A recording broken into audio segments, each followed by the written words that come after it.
Good morning everyone, welcome to a new blog. আশা করছি যে যেখান থেকে আমার ভিডিওটি দেখছেন সবাই খুব ভালো আছেন, সুস্থ আছেন। আজকে আমি বাগানের কিছু কাজ করব, কিছু পড়ে থাকা জিনিস সেই সমস্ত ফেলে না দিয়ে বাগানের কাজে ব্যবহার করব, সেটাই আমার ভিডিওর মাধ্যমে আপনাদের সাথে শেয়ার করব।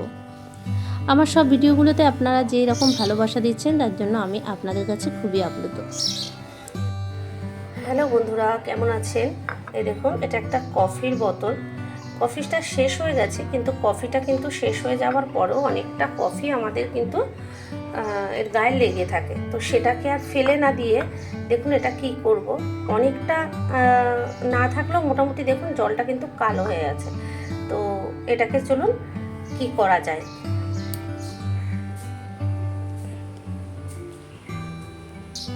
কফির মধ্যে ম্যাগনেসিয়াম, ফসফরাস বা এই ধরনের উপাদান যেগুলো গাছের জন্য খুবই উপকারী সেগুলো থাকে। আমরা বিভিন্ন রকম গাছের খাদ্যের মধ্যে কফি গুলে সেই জল দিতে দেখি।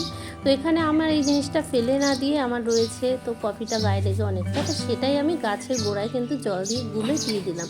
এটা গাছের খুব একটা উৎকৃষ্ট মানে সার হিসেবে কাজ করবে এবং গাছের গ্রোথ ও যেসব গাছে ফুল আসছে সেক্ষেত্রে অনেকটাই লাভ হবে। তো আমার কিন্তু এই যে গাছটায় দিলাম যে থোকা টগর, এটাতে কিন্তু এখন বেশ ফুল আসছে, মানে কফি পাউডারটা কিন্তু গাছের জন্য খুবই উপকারী।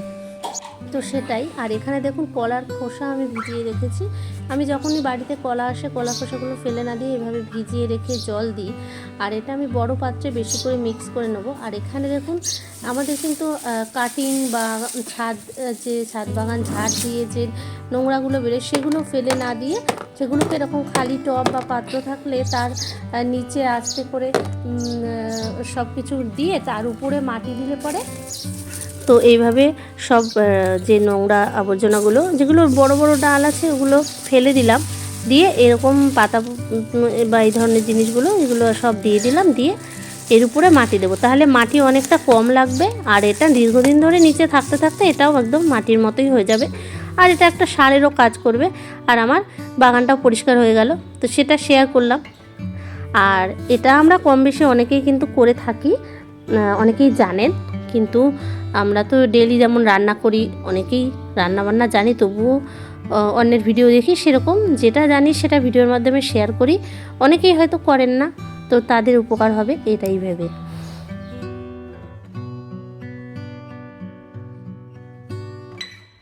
বন্ধুরা, আপনারা দেখে থাকবেন যারা অনেক দিন ধরে আমার ভিডিও দেখছেন, আমার চ্যানেলের নামটি আমি বর্তমানে চেঞ্জ করেছি।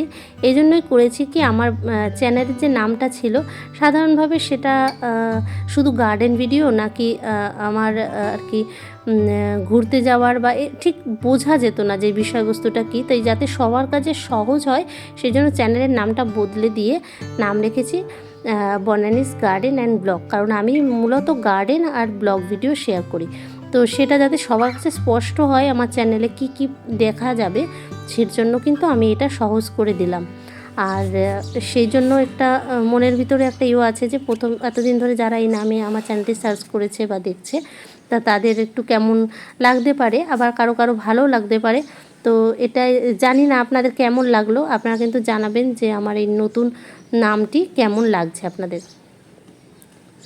আর এখানে এই যে রানি কালারের কিছু মসরোজ আমি এখান থেকে তুলে নিচ্ছি, এর মধ্যে সব মিক্স করে রেখে দিয়েছিলাম। সব যখন এদের সিজন অফ হয়ে যায় তখন একটা পাত্রের মধ্যে মিক্স করে সব রেখে দিয়েছিলাম যাতে এখান থেকে নিয়ে নিয়ে কাটিং লাগাতে পারি। তো এখান থেকে নিয়েছি, আমার বান্ধবীর বাড়িতে যাব, ও আমাকে কিছু গাছ দেবে বলেছিল। তো আর আমার কাছে যা রয়েছে তার মধ্যে থেকে ওর কাছে যে যে কালারটা নেই, তাই ওর জন্য সেগুলো কাটিং আমি নিয়ে যাচ্ছি। তাছাড়া বেশ কিছু ইনডোর প্লান্টও ওর জন্য গুছিয়ে নিয়েছি।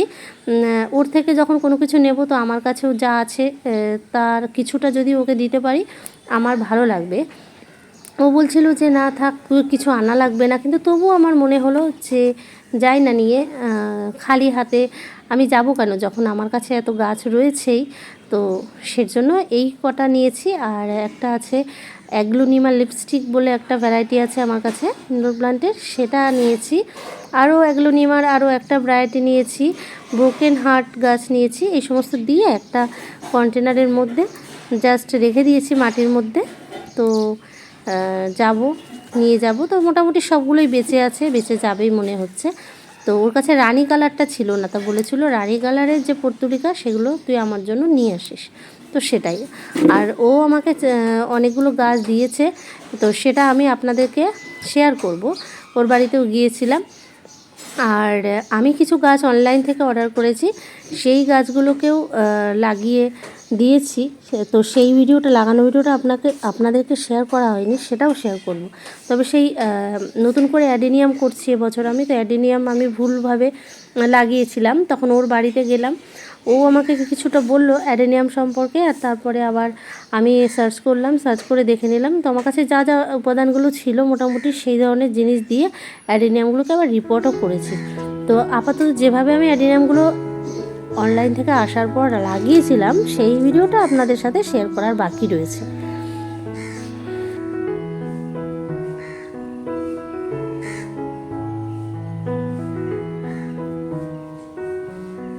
এখন পর্তুলিকার সিজন, আর দেখুন সারা বাগানে কিন্তু তাদেরই ছড়াছড়ি, আর দেখতেও বেশ লাগছে, তাই একটু এরকম করে ভিডিও করে নিলাম। এই দেখুন এখানে একটা আজওয়াইন গাছ রয়েছে, আর দুটো বোগেনভিলিয়া এবছর কিনেছিলাম, একটা হলুদ আর একটা সাদা। তো হলুদটা খুব একটা হলুদ নয়, অরেঞ্জ টাইপের, তো যাই হোক খারাপ লাগছে না। দেখা যাক এগুলোকেও এরকম বড় করতে পারে কিনা, কারণ এই গাছটি বড় হওয়াতে খুব সুন্দর কিন্তু শোভাবর্ধন করছে। আসতে চলেছে নিত্য নতুন গাছের ভিডিও, আর ব্লগ ভিডিও আমি মাঝে মাঝে শেয়ার করি, অনেক কিছু টিপস থাকে তার মধ্যে। তো এগুলোকে দেখতে হলে, জানতে হলে অবশ্যই চ্যানেলটি সাবস্ক্রাইব করে পাশে থাকবেন। নিত্য নতুন ভিডিও পাওয়ার জন্য সাবস্ক্রাইব করার পর বেল আইকনটি প্রেস করতে ভুলবেন না। সবাই ভালো থাকবেন, সুস্থ থাকবেন, সাথে থাকবেন। আমার বাগান এবং আমার ব্লগের সবাইয়ের জন্য রইল অনেক অনেক ভালোবাসা। ধন্যবাদ।